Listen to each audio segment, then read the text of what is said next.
Last day of chapter 4, and we're going to try this thing that we call the trapezoidal rule. Best comparison that I could give for this trapezoidal rule is it's going to be a lot like a Riemann sum, except instead of sticking a bunch of rectangles in, we're going to use a bunch of trapezoids. What will that look like? So, and then once we do that, goal number B is we're going to compare what happens with the left sum or right sum, midpoint sum, and trapezoidal sum for area under a curve. So, and what does all of this stuff mean? Well, first off, here's what's going to happen. I'm going to take a bunch of trapezoids and I'm going to estimate the area under this curve. Now, we've already done it with rectangles and things like that. I'm going to start with some easy values. We're going to start with 3 trapezoids. And these trapezoids, normally we're used to looking at a trapezoid and we're used to thinking about it something like this. And if I want to find the area of a trapezoid, pardon me, that area would be 1/2 of the height. And the height would be the distance between the 2 bases times the sum of the bases added together, the sum of the 2 bases. So here's base 1, here's base 2. So 1/2 of the height times the sum of the 2 bases. That would be how I'd find, pardon me, the area of that trapezoid.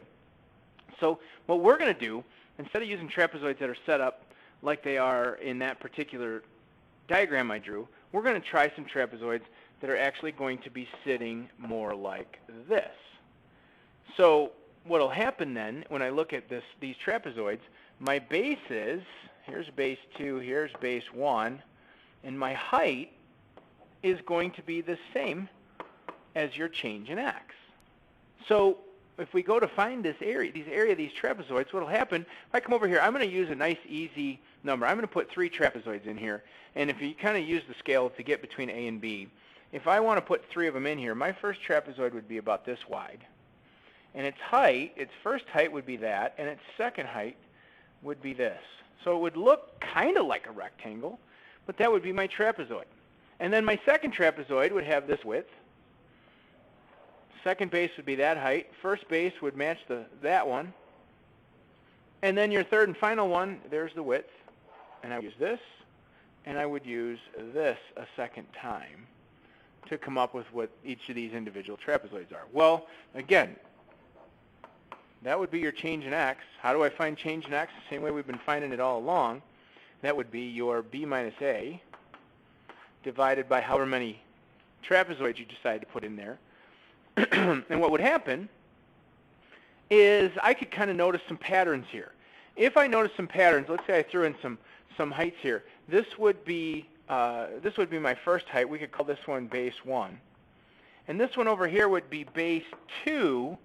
But base 2 would get used in both of those trapezoids. It would get used in the one on the left, and it would also get used in the one on the right. And base 3 would get used twice, and base 4 would get used once. So I'm looking at this thing, and that base 2 gets used in the left trapezoid and in the middle trapezoid. Base 3 gets used in the middle trapezoid and the right trapezoid. So the ones that are in the middle are going to kind of double dip here. So if I did that, here's kind of a shortcut that we could pull together. If you want to find the area of a region, area under a curve, well, I would have the area of trapezoid number 1 plus the area of trapezoid number 2 plus the area of trapezoid number 3. Well, every one of these would have a 1/2 and a change in x in it. And this would be base 1 plus base 2 plus 1/2 change in x, base 2 plus base 3 plus 1/2 change in x, base 3 plus base 4. Well, what do they all have in common? I see 3 terms. What do they have in common? Well, they each have a 1/2. They each have a change in x. And if I factored a 1/2 and a change in x out of there, I'd leave a base 1 plus a base 2 plus a base 2 plus a base 3 plus a base 3 plus a base 4. So a nice little shortcut for dealing with this trapezoidal rule would be you're going to use the outside bases once, and you're going to use every intermediate one, every one that's in between two trapezoids, twice. So this is kind of a little formula for trapezoids. Now again, this is assuming that we have a uniform change in x.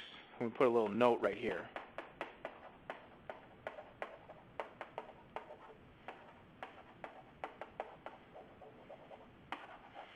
Uniform meaning all the change in x is matched. Because sometimes you'll get problems like this where the change in x will differ depending on the information that was given in the problem. And we'll see some examples of that as we start working on this a little bit more.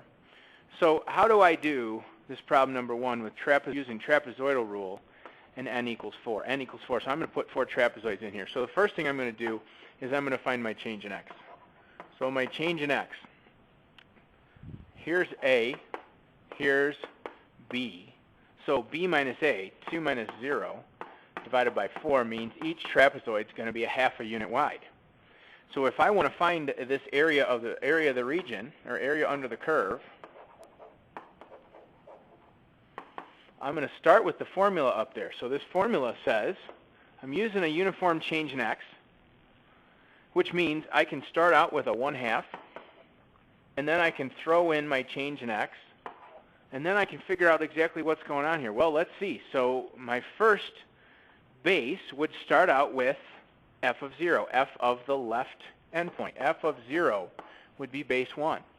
Then I'd move over by a half a unit, and I'd use that one twice. F of 1/2 would get used twice.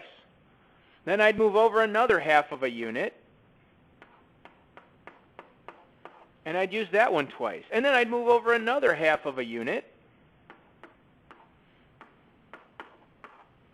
and then I'd move over the final half of a unit, because this time I'm going to be using f of 2, which means I made it all the way from the left side of the interval to the right side of the interval, because our a was 0 and our b was 2. So I'm going to move over in increments of 1/2 using each successive value. And then the only thing I'm missing is that my change in x that I was supposed to be using I found to be 1/2. So once I'm done simplifying this value, I'm going to have the area, or an approximation for the area under this curve.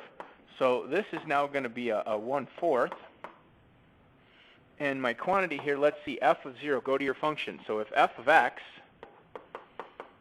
is the square root of 1 plus x cubed, so f of 0 is going to be 1, plus f of 1/2, 1/2 cubed is 1/8, plus 1 is going to end up being 2 times the square root of 1 and 1/8, plus 2 times, plug 1 in there, I'm going to get 2 times the square root of 2, plus plug 3 halves in there, 3 halves cubed is 27/8. Add 8 more to it, that'll be 2 times the square root of 35/8, plus f of 2. What's f of 2? 2 cubed would be 8, plus 1 is 9, square root of 9 is going to be a 3. And by the time I'm done putting all those values together, I will have my area under the curve. And I'm going to trust that you guys can go ahead and do that. And now it's just like the Riemann sum, put your values together. The only thing I'll watch out for, notice I put it in red, watch out for that little coefficient that's out in front of all this, that 1/4, because that'll tend to mess you up. In the interest of saving you time, I'm not going to put that value here. I will add it to the notes later. Now, once we have an understanding of all that, once we understand what we're trying to do here, I want to make a comparison. The left sum, the right sum, the midpoint sum, and the trapezoidal sum. So all 4 of these things. So if I wanted to do the left sum, so we're going to do, each of these functions are going to be exactly the same. Whoops, sorry. Each of the functions are going to be exactly the same. And we're going from a equals 0 to b equals 3. And our function is x minus 1. X minus 1 quantity squared. And we're going to do 3 of these rectangles, or 3 of these shapes, whatever they happen to be. So what's my change in x? Change in x for every one of these is going to be 3 minus 0 divided by 3, or we're saying each of these, we're going to put 3 shapes in for every one. So if I'm doing the left sum, that means if I'm on the interval between 0 and 3, my first rectangle is going to be that wide, and it's going to be the left sum, which means I'm using the left endpoint to create each rectangle. So there's my first one. My second one doesn't have a height, and my third one looks like that. If I wanted to find that area, well, each of those blocks are going to be 1, so this area would be 1 plus 0 or 2. That's my approximation for the area under the curve using the left sum. My right sum, let's do the same thing. So my right sum, first rectangle, that wide, no height. Second rectangle, that wide, that height. Third rectangle, that wide, that height. So my area this time would be 0 plus 1 plus 1, 2, 3, 4. That area under the curve would be estimated to be 5.